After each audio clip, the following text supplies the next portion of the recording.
pagi hari ini saya ingin membaca satu ayat dalam firman Allah, Mazmur ke-37. Mazmur 37, kita akan membaca satu ayat, yaitu ayatnya yang kelima. Serahkanlah hidupmu kepada Tuhan dan percayalah kepadanya, dan Ia akan bertindak. Sekali lagi kita baca bersama-sama 2, 3. Serahkanlah hidupmu kepada Tuhan dan percayalah kepadanya, dan Ia akan bertindak. Di dalam salinan bahasa Inggris, commit your way to the Lord, that trust also in Him, and He shall bring it to pass. Jadi kalau saya membaca bagian akhir, and He shall bring it to pass, dan Dia akan membawa itu sampai terjadi, atau dengan bahasa bebas, Dia akan mengabulkan permohonanmu, maka kita tahu ini berhubungan dengan permintaan dan kebutuhan kita. Dan syaratnya yang pertama dikatakan serahkanlah hidupmu kepada Tuhan. Tetapi dalam bahasa Inggris dipakai kata commit your way. Commit your way, jalanmu ya kepada Tuhan. Ya. Saudara, kita ini kadang-kadang umat Tuhan keras kepala, merasa lebih pintar dari Tuhan. Ya. Entah sudah puluhan pasang pengantin mempelai yang saya berkati, tetapi hanya sedikit yang tetap beribadah kepada Tuhan. Ya, kita tidak mau memakai jalan Tuhan. Menurut Yesaya pasal 53, manusia memilih jalan mereka sendiri. Apa itu Tuhan? Apalagi menyerahkan jalan kepada Tuhan. Ya, commit yourself, your way to the Lord. Ya, ada kata commit. Ketika saudara menikah, saudara sudah komit, berjanji, suami akan setia kepada istri, istri setia kepada suami sampai kematian yang memisahkan mereka berdua. Tetapi saudara jangan lupa, bukan hanya saudara setia kepada istri, istri kepada suami, saudara juga komit kepada Tuhan bahwa kami mau berdua, kami mau mengarungi hidup berdua dalam susah dan senang, di dalam keberatan dan kesukaan, dalam duka, dalam suka kami mau bersama-sama dengan Tuhan. Tetapi faktanya jalan kita tidak serahkan kepada Tuhan, kita pakai jalan kita sendiri, ya. Dan itu sebabnya karena kita pakai jalan kita sendiri, kita jadi Kristen tanpa Tuhan. Kita jadi Kristen tanpa pengalaman dengan Kristus. Kita jadi Kristen tanpa mengalami mujizat. Kita jadi Kristen kering. Kita jadi Kristen tidak ada semangat.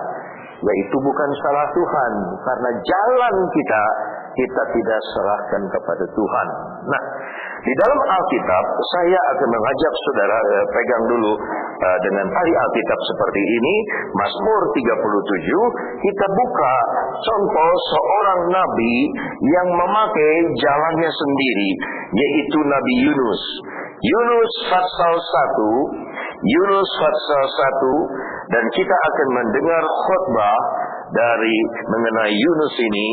Hanya pasal 1 saja, terdiri dari 17 ayat, tetapi ikuti dan lihat apa yang terjadi.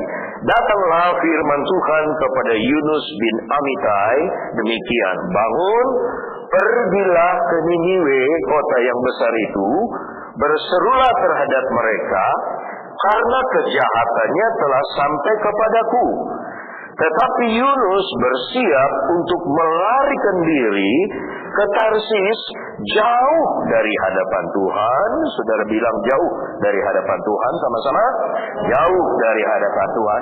Ia pergi ke Yafo dan mendapat di sana sebuah kapal yang akan berangkat ke Tarsis.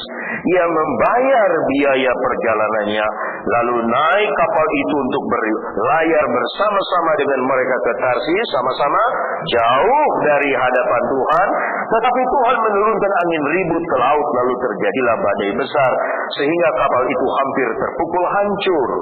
Anak kapal menjadi takut, masing-masing berteriak kepada ilahnya, dan mereka membuang ke dalam laut segala muatan kapal untuk meringankannya. Tetapi Yunus telah turun ke dalam ruang kapal yang paling bawah dan berbaring di situ, lalu tertidur dengan nyenyak.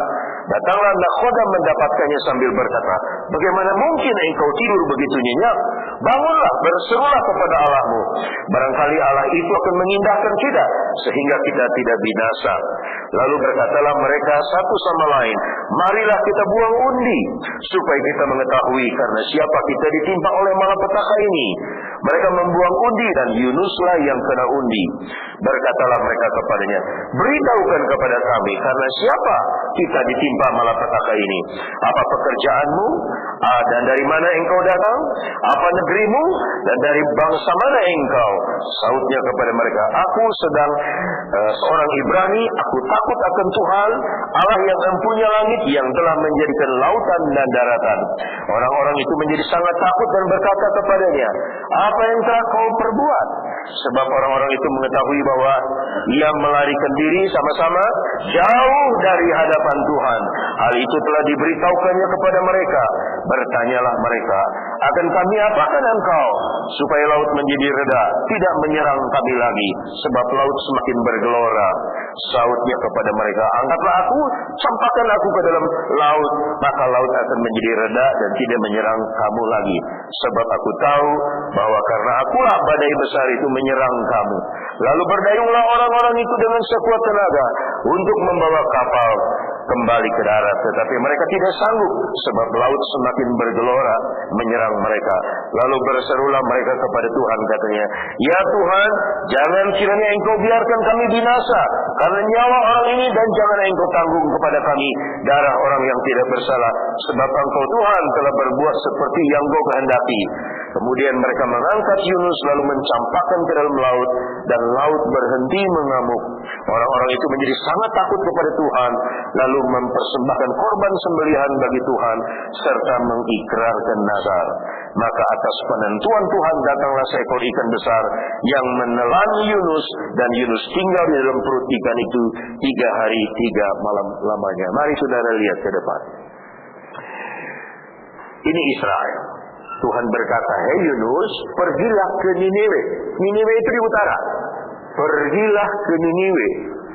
Saudara baca, dia Yunus ini nabi. Yunus sengaja dia pergi ke bawah, hampir 180 derajat. Dia pergi ke Tarsus. Jangan sendiri. Dia tidak mau menyerah kepada jalannya Tuhan. Nabi, pendeta, hamba Tuhan, pakai karab sendiri, jalan sendiri. Dia turun ke Tarsis, lalu ke Yafo, ke Yafa. Saudara yang ikut saya ke Israel, saudara sudah lihat di kota Yafo ada ikan yang besar, itu patung, itu lambang kota Yafo. Saudara baca tadi, dia membayar biaya perjalanannya. Jadi dia ini punya uang cukup. Pelajaran pertama, orang kalau sudah punya uang cukup, mudah sekali meninggalkan Tuhan. Mudah sekali melupakan Tuhan. Mudah sekali membawa jalan sendiri, memakai jalan sendiri. Mudah sekali membelakangi Tuhan. Tuhan suruh ke utara, dia ke selatan, membelakangi Tuhan. Dia sanggup membayar tiket uang perjalanan.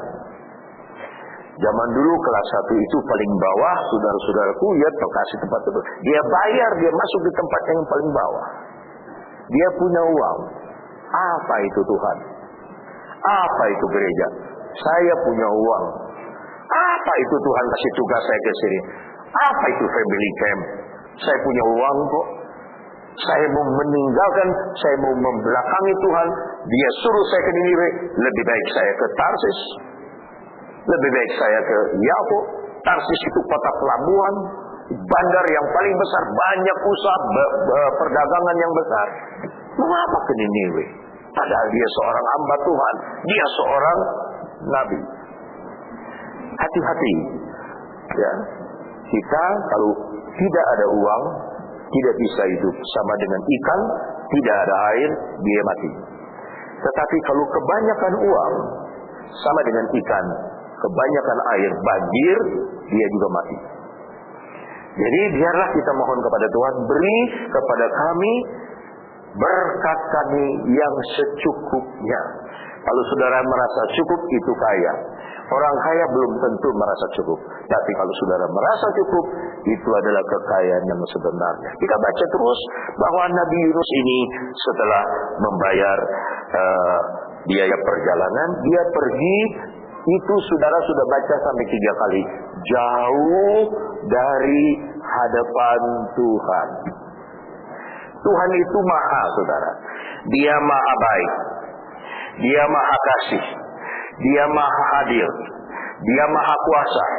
Saudara sambung. Dia maha apa lagi? Sudah tadi. Sudah tadi. Maha apa lagi?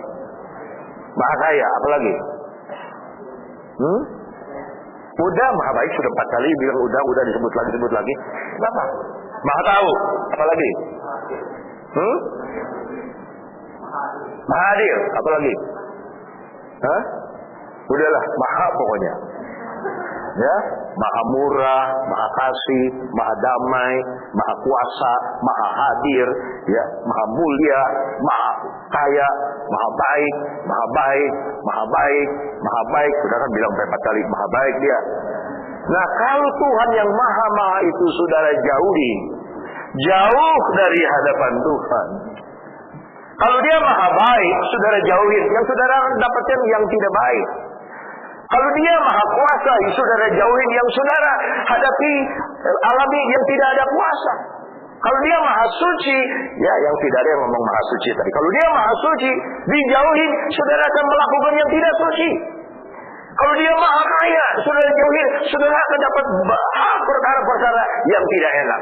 Kalau saudara tahu dia maha adil, saudara jauhi, saudara akan mengalami hal-hal yang tidak adil. Itu sebabnya saudara, bodohlah orang yang menjauhi Tuhan. Kemarin satu bapak di Cianjur ini kirim SMS, dia punya anak mau dioperasi anak kista. Mohon bantuan doa. Dan saya berdoa ya. Di handphone saya terisi lebih dari 700 nama. Dan kalau saya berdoa pagi, saya suka pegang tuh handphone, Tuhan, nama-nama yang ada di sini Tuhan tolong, Tuhan berkati, Tuhan dimanapun dia berada, ya. Saya doakan saudara tiap hari. Entah saudara mendoakan saya apa tidak, itu saya tidak tahu, tapi saya doakan saudara. Lalu saya bilang, ini anak yang mana ya yang sakit? Saya bilang, ini namanya ini. Iya, itu yang diberkati di gereja, habis diberkati, enggak pernah kebaktian. Sekalipun nolong, enggak. Tidak pernah kebaktian lagi. Jadi dia ngadon kawin di gereja, ngadon diberkati, dia kira kalau udah diberkati di gereja, hidupnya akan senang itu. Jauh dari Tuhan kok. Sudah 2-3 tahun enggak kebaktian, sekarang ada masalah. Ya masalahnya itu dia perlu hamba Tuhan lagi. Jadi tidak terjawab oleh dunia, tidak terjawab oleh dokter. Datang lagi sama Tuhan. Sekarang mari nanti kita akan lihat konklusinya. Kita lihat Yunus lah. Dia pergi ke tempat yang jauh. Dia naik perahu jauh dari Tuhan. Ayat 4. Kita belajar Tuhan tidak bisa dipermainkan ya. Tuhan bukan bahan mainan ya. Tuhan menurunkan angin ribut ke laut, lalu terjadilah badai besar sehingga kapal itu hampir terpukul hancur. Bahasa Inggris about to broken up. Ya, sebentar lagi hancur itu kapal, about, ya. Awak kapal menjadi takut, masing-masing berteriak-teriak kepada Allahnya. Allahnya itu kecil, jadi mereka belum kenal Tuhan.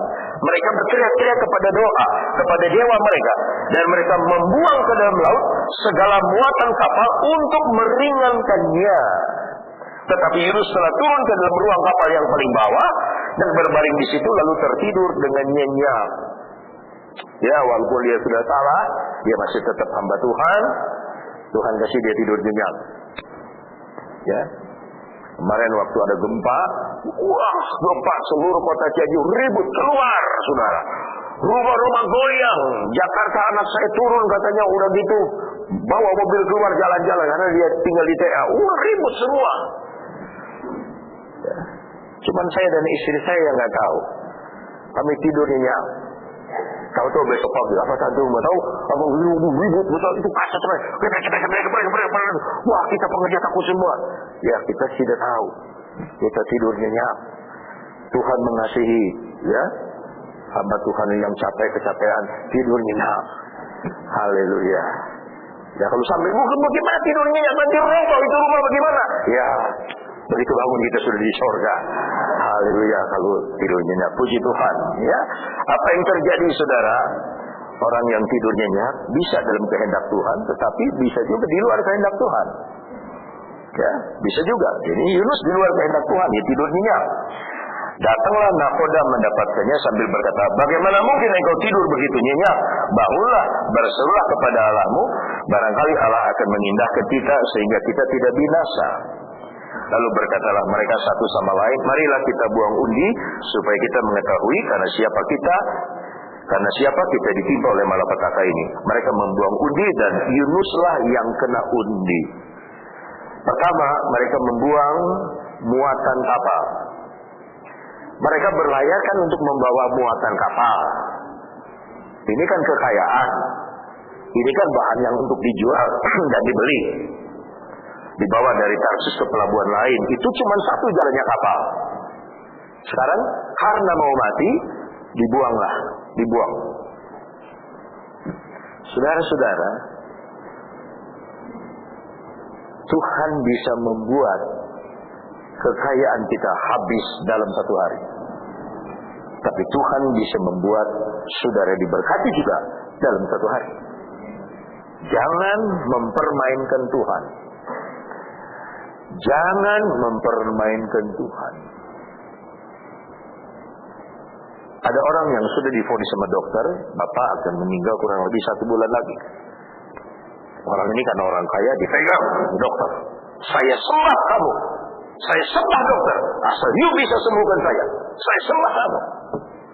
Minta apa yang kamu mau. Saya kasih asal saya sembuh. Dokter peluk dia. Maaf. Sudah tidak ada lagi yang bisa saya sembuh. Kerjakan. Bapak sudah, stadiumnya sudah terlalu tinggi. Manusia jadi kosong ketika menghadapi kematian. Kekayaan tidak ada gunanya lagi ketika menghadapi maut kematian. Sadar, saudara. Hidup kita tidak ditentukan oleh karena kita kaya, oleh karena kita punya uang. Ketika kita divonis tidak ada harapan lagi. Lihat ini kapal. Just about to be broken. Udah mau hancur ini. Kapal ini saya bisa bicarakan perusahaan. Kapal ini saya bisa bicara rumah tangga. Kapal ini saya bisa bicara apa saja. Bisa hancur. Kekayaan dibuang. Dibuang muatan. Tidak ada lagi. Ini mahal, ini barang berharga habis. Yang lebih berharga buang. Ketika ke bawah dia, lihat diundi. Bangun semua diundi. Diundi ini siapa yang berani kena dijalin malapetaka? Nggak tahu kenapa, saudara. Diundi Yunus yang kena. Ketika Yunus yang kena, semua mata lihat sama dia. Diwawancara dia. Siapa namamu? Datang dari mana? Kenapa? Bangsamu apa? Apa? Mereka udah sembahyang sama dewanya. Kecil Allahnya. Tapi tambah dahsyat itu yang ribut. Lalu mengakulah Yunus, aku seorang Ibrani. Dan aku takut akan Tuhan. Saudara lihat omongan ini, kata-kata bahasa surga, bahasa langit, angin surga. Aku takut akan Tuhan. Banyak orang Kristen cuma punya lip service saja. Takut akan Tuhan. Giliran menghadapi dosa, nggak ada takutnya sama Tuhan. Kristen mau dosa doyan. Sama dengan Yunus. Aku seorang Ibrani. Umpamanya gini, saya orang Kristen. Saya takut akan Tuhan. Faktanya, dia tinggalin Tuhan 3 kali ayat jauh dari hadapan Tuhan. Badan di gereja, jencai sing pucai, pikiran di luar gereja. Ngomong takut akan Tuhan. Giliran dagang, nipu sana, nipu sini. Makanan apa yang paling enak? Ya. Orang Jakarta paling suka makan, ya. Paling senang. Saya suka nguping banyak. Hari ini kita makan apa ya? Besok kita makan di mana ya? Lusa siapa yang kita makan ya? Makan apa yang enak? Siapopeng. Teman baik dimakan. Ngomong takut akan Tuhan. Kalau buka mobil, haleluya. Duduk di sini saya pernah lihat. Duduk di mobil, haleluya. Tutup pintu, haleluya. Tapi kehidupannya tidak ada takutnya sama Tuhan. Ini yang saya katakan, commit your way. Serahkanlah jalanmu kepada Tuhan. Commit your way. Hari Kamis malam saya makan, ada yang ngajak makan setelah kebaktian di apa itu? Happy apa tuh di Jalan sini Juanda. Happy apa itu rumah makan? Hah? Saudara tahu aja kalau rumah makan enak, tahu aja alamatnya. Happy Day. Ya, heran itu masuk restoran saudara. Belum apa-apa udah happy kita. Begitu jalan kita berpapasan dengan satu wanita, satu anak, 2 ibu tua. Wanita ini cukup manis. Begitu sudah lewat, dia ngomong, Pak Honda itu bukan? Saya dengar. Saya bilang, ya saya Pak Honda itu. Oh, puji Tuhan. Puji Tuhan Bapak Honda itu ya. Saya dari Langon. Oh iya puji Tuhan. Puji Tuhan. Gembalanya Pak ini. Oh iya iya puji Tuhan. Ini semua mami ya. Ya, dia panggil suaminya, sayang. Tapi suami lagi ambil mobil. Bagaimana di sini kebaktian di mana? Dia bilang, suami saya dari seberang. Suami saya masih ini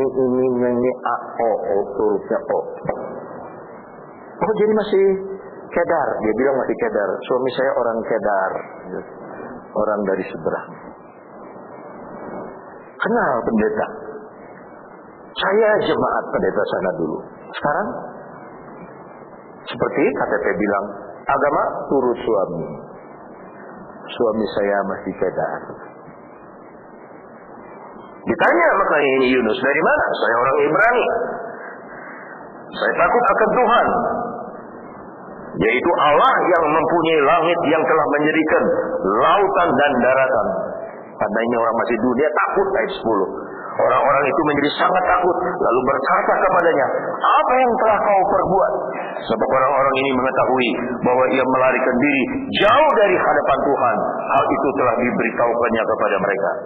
Bertanyalah mereka, akan kami apakan engkau supaya laut menjadi rendah dan tidak menyeranglah kami lagi, sebab laut semakin bergelora. Sautnya kepada mereka, saudara bisa bayangkan ya, waktu mereka berdiri di perahu itu, nggak berdiri kayak saya begini. Itu kan laut bergelora, dia begini. Siapa namamu? Nah, dari mana datangmu? Siapa? Yang benar dong. Namamu siapa? Asal dari mana? Mau kemana kamu? Ya, siapa? Atau kamu nggak punya Allah? Ya, Allah yang menciptakan kita. Siapa kamu nih? Begitu saudara. Bayangkan.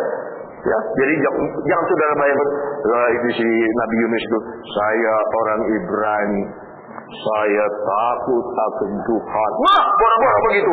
Saya takut akan Tuhan. Tuhan yang menciptakan langit bumi ini. Ya bagaimana? Sekarang bagaimana? Supaya bisa selamat. Ini kan berdolatus. Jawabnya dari Yunus, angkatlah aku, campakkanlah aku ke dalam laut, maka laut akan menjadi reda dan tidak menyerang kamu lagi. Sebab aku tahu bahwa karena akulah badai besar yang menyerang. Lalu berdayunglah orang-orang itu dengan sekuat tenaga untuk membawa kapal itu kembali ke darat. Tapi mereka tidak sanggup, sebab laut semakin bergelora menyerang mereka. Mereka nggak mau lempar orang, membunuh mereka nggak mau. Jadi mereka berusaha dengan tenaga sendiri. Lihat, mereka berusaha dengan tenaga sendiri, usaha manusia. Mereka berusaha untuk menyelamatkan kapal ini supaya selamat. Nggak bisa. Kalau Tuhan udah bilang kacau. Kalau Tuhan bilang bergelora. Kita nggak bisa bikin benar hidup. Ya, kalau perusahaan kita sudah goncang, kita nggak bisa bikin benar hidup. Kalau semua rumah tangga udah goncang, kita mau perbaiki lagi nggak bisa. Usaha manusia nggak bisa. Apa yang terjadi? Lalu berserulah mereka kepada Tuhan. Bayangkan ini, saudara. Kata Tuhan di sana disalin dengan Yahweh.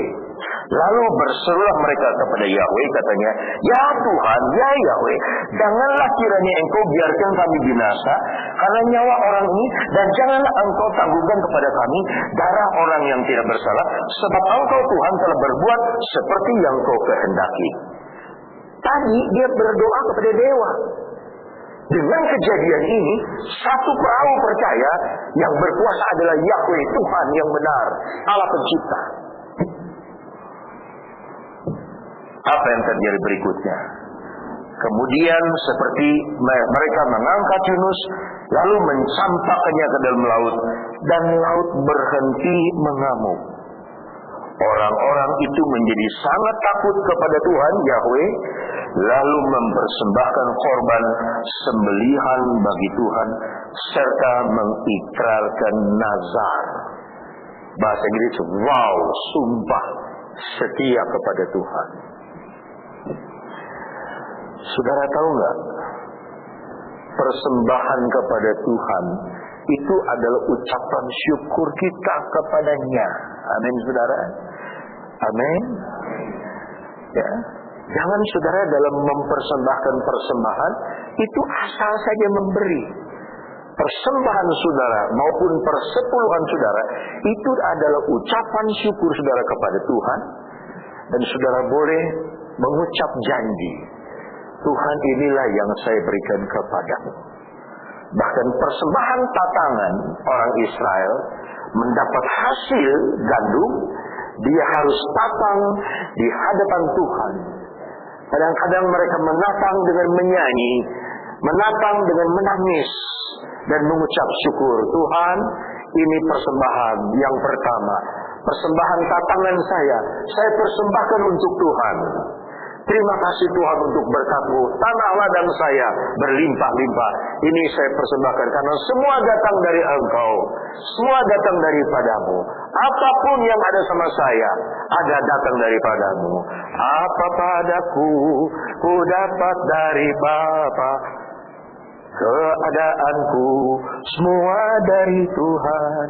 Apa ku buat itu guna Tuhanku, dan apa yang ku perlu ku terima limpah ganda. Bersuka, suka, senang selalu bersuka, karena Allah hidup. Ku tak cari duniawi, tapi jalan ke surga. Itu nyanyian dahulu. Apa padaku itu semua datang dari Tuhan. Kalau datang orang dan memberi order kepada saudara, ini ada order kerjaan, kamsyah. Tapi ingat, itu datang dari Tuhan. Saudara pakai mobil mewah, mobil yang orang lain tidak bisa beli, saudara bisa beli. Ingat, itu datang dari Tuhan. Ya. Saudara, nggak ada haleluya ya, memang kita belum punya mewah atau belum punya mobil mewah. Tapi kalau saudara belum mendapat berkat ini, anaknya bisa jadi dokter, anaknya bisa jadi minimal istri dokter, saudara, itu adalah berkat dari Tuhan. Apa padaku, apa yang ada sama saya, ya, dari kemeja, celana sampai sepatu, saya nggak pernah beli. Jemaat yang belikan, tapi saya tahu itu datang dari Tuhan. Ya, tadi trio kuek-kuek sudah menyanyi, saudara. Ya, mereka sendiri yang ngomong trio kuek-kuek ya, menyanyi untuk mengucap syukur karena saya terpilih jadi ketua, bukan jadi majelis. Kalau jadi majelis daerah saya udah lama, udah 15 tahun, 20 tahun saya jadi majelis daerah. Majelis pusat juga udah. Saya terpilih juga, saya udah di pusat. Tetapi entah kenapa saya jadi sebetulnya ada 3 calon, saya sudah nggak ikut. Udah seminggu yang terakhir ya, panitia berkata udahlah Kak, yuk ikut aja dah supaya naruh fotonya enak. Jadi nanti dicoblosnya enak 1, 2, 3, 4 gitu. Saya bilang enggak. Kalau enggak jadi nggak enak. Saya ntar 1, 2, 3 nggak enak. 1, 2, 3 nggak enak. Udah aja 1, 2, 3, 4. Ya karena dia begitu semangat udah tulis aja. Orang udah ngomong Pak Onatu itu terlambat udah nggak bisa sebetulnya. Ya udah Pak Onatu itu udah dicalonkan melawan tong kosong saja kalah Pak Onatu mah. Ya. Lemah, terlambat. Ya itulah saya senang saya disebut lemah. Ya, saya senang disebut saya ketinggalan. Justru yang ketinggalan yang terpilih. Ya, yang ketinggalan sampai jam 2 malam saudara-saudara. Saya tahu itu bukan dari pemilihan manusia, karena manusia yang pilih saya nggak akan terpilih. Saya yakin itu dari Tuhan, dan karena itu dari Tuhan saya bekerjakan. Ya, kalau orang begini-begini saya nggak mau, tapi karena itu dari Tuhan saya kerjakan. Demikian juga saudara. Di dalam hati saudara ada potensi untuk diberkati Tuhan. Tapi ingat, serahkan jalan saudara kepada Tuhan. Mari saudara, saya akan ilustrasikan ayat 17. Maka atas penentuan Tuhan datanglah seekor ikan besar yang menelan Yunus, dan Yunus tinggal di dalam perut ikan itu 3 hari lamanya. Ya, lompat Yunus pasal 3. Datanglah firman Tuhan kepada Yunus untuk pasal 2 ayat 10. Lalu berfirmanlah Tuhan kepada ikan itu, dan ikan itu memuntahkan Yunus ke darat. Datanglah firman Tuhan kepada Yunus untuk kedua kalinya, bangunlah, pergilah ke Niniwe, kota yang besar itu, sampaikanlah kepadanya suruhnya kufirmankan. Bersiaplah Yunus, lalu pergi ke Niniwe sesuai dengan firman Allah. Mari saudara perhatikan ke depan. Saudara mau pilih yang mana? Pertama Tuhan suruh Yunus ke Niniwe. Kalau waktu pertama Yunus nurut langsung ke Niniwe, nggak ada percobaan, nggak ada angin ribut, nggak ada kerugian materi, nggak ada problem yang menakutkan, nggak ada dia mesti ngerem di dalam laut 3 hari 3 malam. Dia terus ke Niniwe, dia ucapkan firman Allah, habis sudah selesai tugas dia. Tapi karena dia pakai jalan sendiri, dia turun ke bawah ke selatan pakai jalan sendiri. Dia kena badai mengamuk semua. Dia mesti dilemparkan ke dalam laut, ditelan saudara-saudara oleh ikan paus, ikan besar, ikan raya. 3 hari 3 malam, saudara-saudara. Pasal 2 menceritakan itu. Ayat 10, dia sudah bertobat, minta ampun, bersyukur kepada Tuhan. Saya minta maaf sama Tuhan. Tuhan suruh ikan itu memuntahkan dia ke darat. Ikan aja nurut. Masa anak Tuhan nggak nurut? Dimuntahkan, lalu datang firman yang kedua. Yunus pergi. Nah sekarang saudara mau pakai jalan yang enak, tenang, nggak ada masalah, cita-cita tercapai. Commit your way to the Lord, and He will bring it to pass. Dia yang akan mengabulkannya. Saudara serahkan jalan saudara kepada Tuhan. Sebelum buka toko, sebelum buka apa, serahkan dulu Tuhan. Saya serahkan toko saya, usaha saya kepada Tuhan. Tuhan tolong berkati dalam nama Yesus, amin. Serahkan dulu. Apa saudara mau pakai jalan sendiri? Ke bawah dulu. Tinggalin Tuhan yang maha jauh dari Tuhan. Ayo pakai kemauan sendiri, seperti anak terhilang. Begitu jauh dari Tuhan, begitu jauh dari Bapa, boro-boro dapat mie kangkung, saudara. Kangkung yang udah dibuang, batang kangkung yang kasar dikasih buat babi. Dia begitu lapar ingin itu makanan. Itu makanan ampas, makanan untuk babi. Itu dia mau makan. Dia dimarah sama tuannya. Siapa suruh kamu makan itu? Itu untuk babiku, supaya babiku gemuk. Dalam masa kelaparan, Saudara, manusia lebih rendah dari babi. Orang lebih senang kasih makan babi, sebab kalau babi gemuk, bisa dijual dagingnya, bisa dimakan daging. Kalau manusia dikasih makan paling-paling gemuk, nggak bisa diapa-apain. Udah dikasih makan digaji lagi. Maka orang zaman dulu begitu lihat ada orang mau makan, ampas makan, dia marah. Kamu nggak boleh makan. Ini makanan untuk babi. Bayangkan anak Tuhan, anak raja, anak bos, anak kaisar. Nggak boleh makan makanan yang paling menjijikan saja nggak boleh dimakan. Bayangkan saudara, Yunus dalam perut ikan. Tapi pada pagi hari ini kita kembali kepada Mazmur 37. Nah, kita membaca sekarang ayat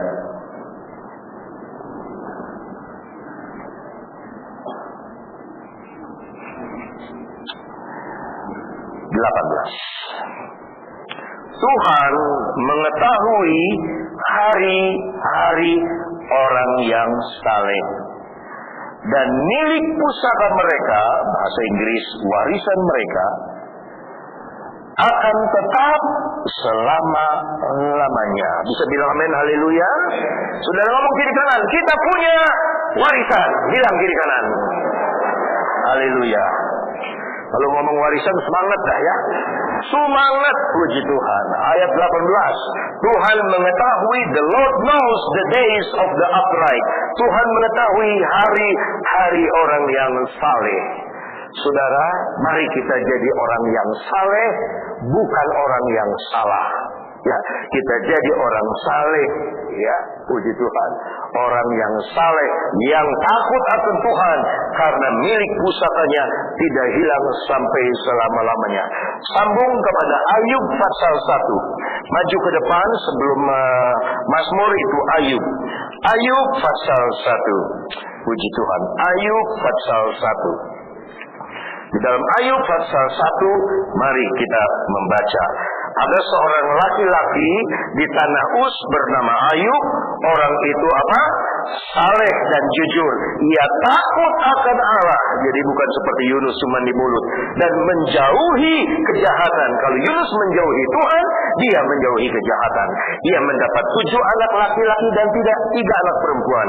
Ia memiliki 7.000 ekor kambing domba, 3.000 ekor unta, 500 pasang lembu, 500 keledai betina dan budak-budak dalam jumlah yang sangat besar, sehingga orang itu adalah yang terkaya, yang terkaya, yang terkaya, yang terkaya, yang terkaya dari semua orang-orang di sebelah timur. Anak-anaknya yang lelaki biasa mengadakan pesta di rumah mereka masing-masing menurut giliran, dan ketiga saudara perempuan mereka diundang untuk makan dan minum bersama mereka. Setiap kali apabila hari raya telah berlalu, Ayub memanggil mereka dan menguduskan mereka keesokan harinya. Pagi-pagi bangunlah Ayub, lalu mempersembahkan korban bakaran sebanyak jumlah mereka sekalian, sebab pikirnya, mungkin anak-anakku sudah berbuat dosa dan telah mengutuki Allah di dalam hati. Demikianlah dilakukan Ayub senantiasa.